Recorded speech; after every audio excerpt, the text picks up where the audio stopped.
आजादी की लड़ाई में सबका योगदान, हिंदू, मुसलमान, सिख, ईसाई और नास्तिक भी। अभी मैंने देखा चंद महीनों पहले इस देश में आई लव महाकाल और आई लव मोहम्मद में जिहाद करवा दिया गया, झगड़ा करवा दिया गया। चुनाव जीतना एक कला है, हो सकता है ये इस कला में आप निष्णात हो, लेकिन सर मैंने कहा तो मैं चोट नहीं पहुंचाऊंगा, लेकिन चुनाव जीत जाए और देश हार जाए, देश टुकड़ों में बट जाए, गलियों गलियों में नफरत की फसल हो, ये कौन सा वंदे मातरम है। कोशिश करूंगा कि मेरी बातों से किसी को कष्ट ना हो, इसलिए नहीं कि मेरे पास कष्ट पहुंचाने का कारण नहीं है, बल्कि इसलिए कि कष्ट पहुंचाने में ही इस देश की ऊर्जा जा रही है। जिन ओहदेदारों को मलहम लगाना चाहिए वो नमक की बोरी लेके जख्मों पे छिड़कते हैं। तो इस परिपाटी को बंद करने की चेष्टा होनी चाहिए।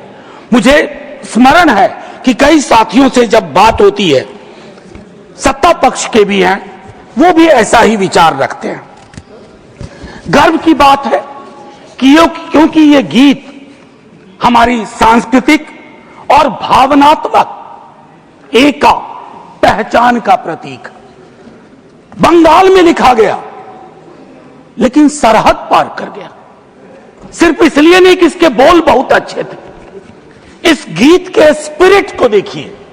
इस गीत का स्पिरिट बंगाल से पंजाब पहुंचता है, जहां इसको जानने वाले लोग नहीं थे, इसके शब्दार्थ को, भावार्थ को समझ रहे थे। इसलिए मैं कह रहा हूं कि विविधताओं के बावजूद बहुलवादी संस्कृति इस देश का हिस्सा रही है।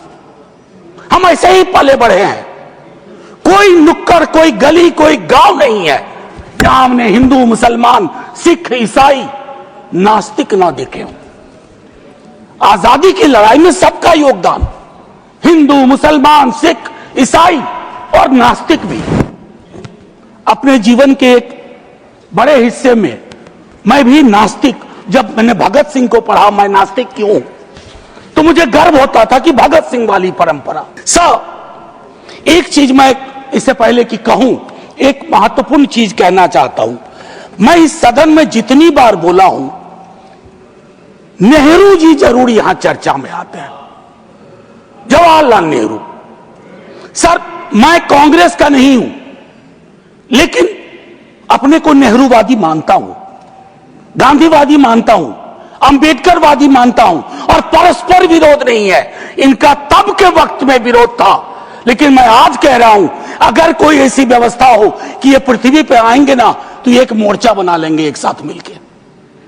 आज की हकीकत के संदर्भ में मैं क्यों कह रहा हूं, एक छोटी चिट्ठी, आजकल चिट्ठियां पढ़ी जा रही हैं सर, लेकिन चिट्ठियां पढ़ने में लोग थोड़ी बेईमानी कर रहे हैं। सेमीकोलन के बाद का हिस्सा पढ़ते हैं, पूरा पत्र नहीं पढ़ते हैं।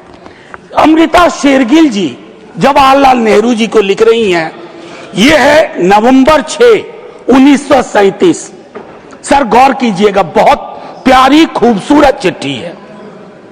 यह चिट्ठी कहती है, उनकी किताब मिली थी आत्मकथा, यह चिट्ठी कहती है, my dear Jawahar, as a rule I dislike biographies and autobiographies, they ring false, pomposity or exhibitionism. But I think I like yours. You are able to discard your hello. You are capable of saying, when I saw the sea for the first time, when others would say, when the sea saw me for the first time. Sir आजकल ऐसे लोग बहुत तरक्की कर रहे हैं जो ये कहते हैं कि समंदर ने आज मुझको पहली बार देखा, ये नहीं कि मैंने समंदर को पहली बार देखा। ये एक महत्वपूर्ण चीज है। सर ध्रुवीकरण आज के हमारे जीवन का हिस्सा बन गया। क्या बंकिम बाबू ने यह कल्पना की थी, उस महाकवि ने यह कल्पना की थी कि देश इतने टुकड़ों में बट जाएगा? पार्टीशन से ज्यादा। अभी मैंने देखा चंद महीनों पहले इस देश में आई लव महाकाल और आई लव मोहम्मद में जिहाद करवा दिया गया, झगड़ा करवा दिया गया। I can love every God simultaneously, yet I want to remain in peace, in prosperity, seeking justice and getting it. ये रवायत क्यों खत्म हो रही है? सर, ये निकेन प्रकारेण चुनाव जीत जाए, मैं बधाई देता हूं। चुनाव जीतना एक कला है, हो सकता है ये इस कला में आप निष्णात हो, लेकिन सर, मैंने कहा तो मैं चोट नहीं पहुंचाऊंगा, लेकिन चुनाव जीत जाए और देश हार जाए, देश टुकड़ों में बट जाए, गलियों गलियों में नफरत की फसल हो, ये कौन सा वंदे मातरम है? ये कौन सा वंदे मातरम है? मैं सिर्फ ये कहना चाहता हूं, चुनाव जीतने की कई पद्धतियां हैं, कुछ पब्लिक को पता है, कुछ अभी नहीं पता है, आने वाले दिनों में पता चल जाएगा, क्योंकि इस मुल्क में कोई सीक्रेट बहुत दिन छुपता नहीं है। लेकिन एक चीज जो सबके सामने उजागर है कि आप चुनाव के वक्त, चुनाव से पूर्व, चुनाव के दौरान आप किस प्रकार की जुबान बोल रहे हैं। सर, मैं जानता हूं जब तमाम हमारे सीनियर साथी लोग, मंत्री लोग एक दिन तो पब्लिक लाइफ छोड़ के जाएंगे, मैं भी जाऊंगा छोड़ के सर, मैं भी छोड़ के जाऊंगा, लेकिन मूल्यांकन करूंगा मेरी बातों ने कितनों को चोट पहुंचाई है, कितने घर में दीवारें खड़ी कर दी, कितने गांव में तकसीम जैसे हालात कर दिए। मैं वंदे मातरम के माध्यम से कश्मीर पे बोलूंगा, शाम में मेरी ट्रोलिंग हो जाएगी, मैं नहीं बोलूं क्या?